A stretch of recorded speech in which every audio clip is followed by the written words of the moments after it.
Hello, welcome to Relation Tales. Today we're going to have some more stories from Reddit. But before we start, it would be so much appreciated if you would subscribe to my channel, like the video if you enjoy it, and now, without further ado, let's go. Here is my story. I should be at work, but instead I'm inexplicably calm, sitting at the kitchen table, drinking a cup of freshly brewed coffee. I needed this to calm myself down. I usually found this to be a very peaceful practice. I used to do this regularly when our kids were little. I would get up about an hour earlier than the rest of the household just to enjoy the quiet. I think it was kind of a hobby of mine. I am Evan Johnson, by the way.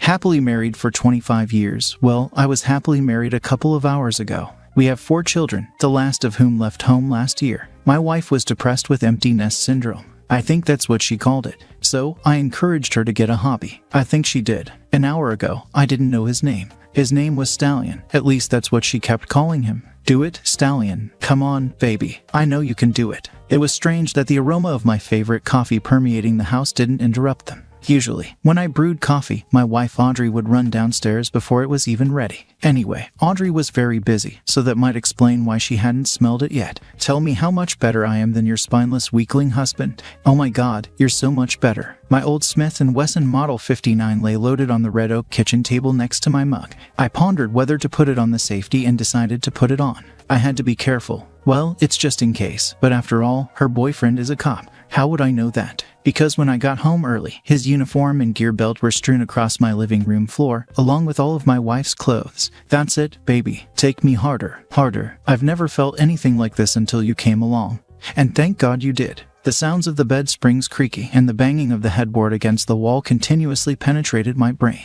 I had a hard time focusing on what I was supposed to do. I wasn't sure how much time I had, but judging by the noise coming from what used to be my bedroom, which, by the way, I would never enter again, I had plenty of time. I knew it wasn't the first time they'd been together because, among other things, I heard, "Damn it, baby, we need to find a way to increase our time together to 2 or 3 times a week instead of every once in a while." This was coming from the mouth of my loving wife. At least, I think that's what she said. How did I end up here in the middle of this nightmare? It was really stupid. I went to work and forgot my briefcase. No, I actually left it in the garage because I put it in to get the cat out from under the hood of my car and forgot about the briefcase. Tabby was our second cat. One cold winter morning many years ago, I forgot to tap on the hood before starting the car, and that was the end of Clarence, our first cat. There's nothing like the sound a cat makes when it gets wrapped up in a fan belt spinning at about 1,000 revolutions per minute.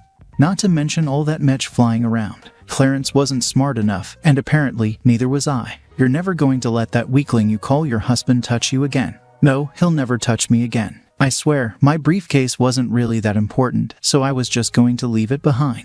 But I had to visit a client who drove me straight to my house anyway. I turned onto my street and immediately saw a black and white police car parked out front. I felt like someone had stabbed me in the heart. I assumed something terrible had happened to my devoted wife. I drove my 8-year-old camera into the driveway, nearly hitting my wife's brand new silver Lexus LS sedan. Her plaster garden gnome wasn't so lucky. I didn't even close the door and ran into the house. That's how I ended up here, drinking coffee. Take me now, stud. Make me feel good. God, I've never felt anything so good. It was very unpleasant. And instead of coffee, I really wanted whiskey, but I figured I'd still need a clear head. I had to admit that their passionate screams were very disturbing, and seeing it was even worse. But I had to see it, if only to get the necessary video and audio. Honestly, seeing them tumbling around in my bed wasn't the most disturbing aspect. The most unpleasant part was the verbal humiliation my wife heaped upon me. God, you are so much better than Evan. Give it to me, baby. All of it. Apparently, this really spurred her lover on, because the whole house started shaking, along with the bed, and his swearing and grunting went up a few decibels. Let me tell you, it is a shock when your wife sleeps with her lover in your marital bed.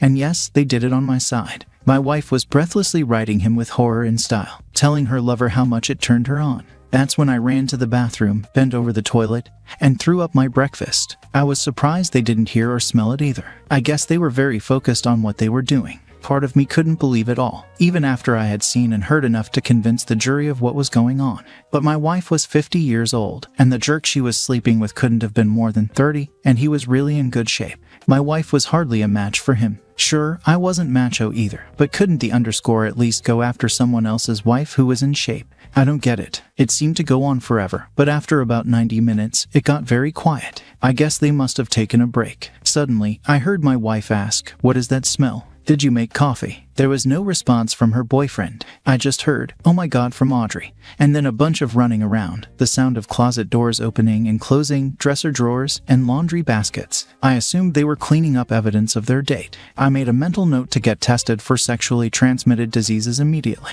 I heard them coming down the stairs. They both appeared in the kitchen, naked, wrapped in sheets. They saw me at the same moment. Audrey drew in air sharply because I was there, and my underscore did the same. I'm not sure if his shock was at the sight of me or the Smith & Wesson Model 59. He furtively looked in the direction of his uniform and immediately became despondent.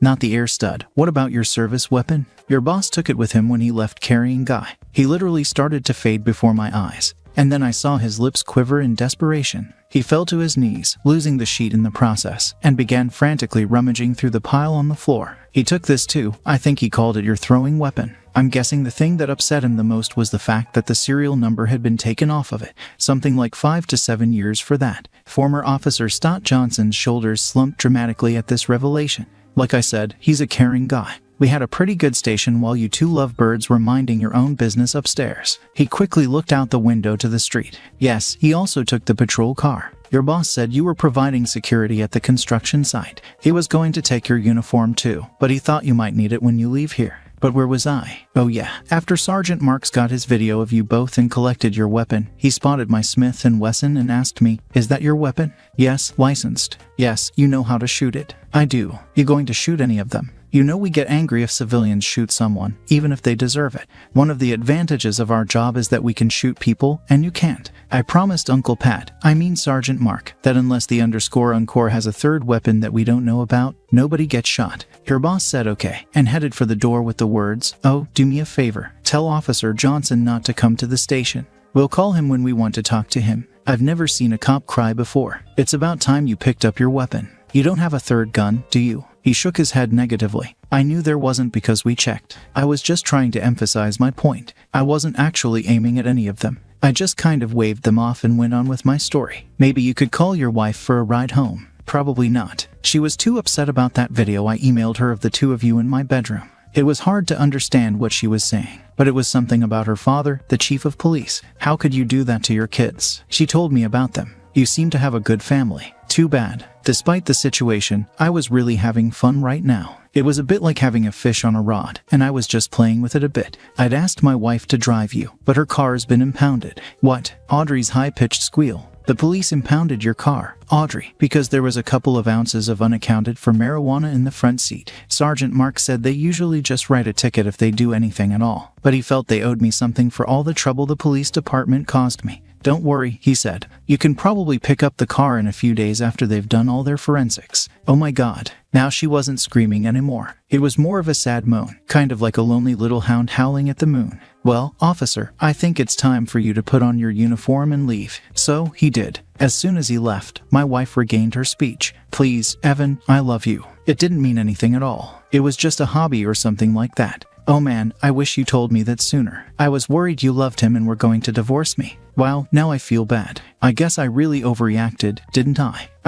You love me and all. Of course I love you, Evan. Why would you doubt it? Well, aside from the whole infidelity thing, _ your lover on my side of the bed, and you calling me a stupid idiot covered in crayon, there were other signs. Oh, honey, I never actually did that. It was just bedroom talk to get us horny. Wait, you said you overreacted, Evan. What did you do? She looked annoyed. Evan, what did you do? Up until now, she seemed to be in a state of shock. Now she was definitely nervous, paying close attention to me. Well, I'm sorry, but just when I thought you didn't love me anymore, I sent the video to our kids. I just wanted them to see who their new daddy would be. You might have to wait a little while before you call them. They seemed upset for some reason. I thought they'd be happy for you. Well, it shows you what I did. Oh my God, you didn't. I just nodded my head. I forgot to mention one more thing, but you probably already know that your lover's wife works for the same company as you. I think she mentioned that she works as an executive assistant to the CEO. Don't worry, I told her not to fire you because you'll still need your job, even if you get transferred to Little Rock.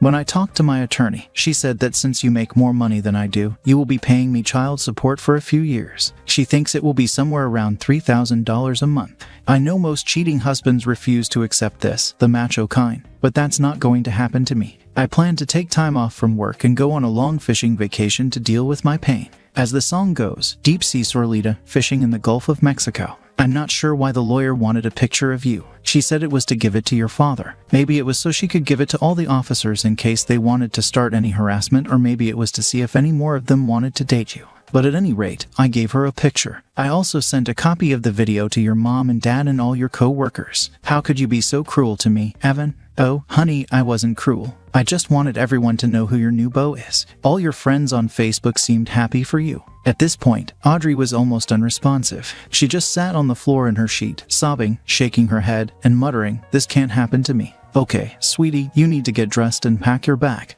Your parents should be here soon to pick you up. I nudged her in the direction of the stairs to get dressed. Pick me up. Well, of course, you'll need a place to sleep. They told me you could stay with them for a while. The house will have to be sold as part of the divorce. I said to her afterward, "Divorce? You seem to have a few questions, dear. That surprises me. What did you think was going to happen when I found out?" Well, you didn't think you'd get caught. Are we going to continue this pointless conversation? It was quiet upstairs for a few minutes. She didn't make a sound except for the occasional wheezing and sobbing. Why do cheaters always cry when they get caught? It's the most horrible thing. If being caught is so unpleasant, then, for God's sake, don't cheat. About 10 minutes later, she came downstairs, dressed but without her suitcase. Evan, hun, we really just... Then I heard her parents' car pull up in front of our house. Goodbye, Audrey. As always, gentlemanly, I held the door. That's the story. If you liked it, please support us with a like as well as subscribe to our channel. Write in the comments what you think about the story. Thank you for being here with us.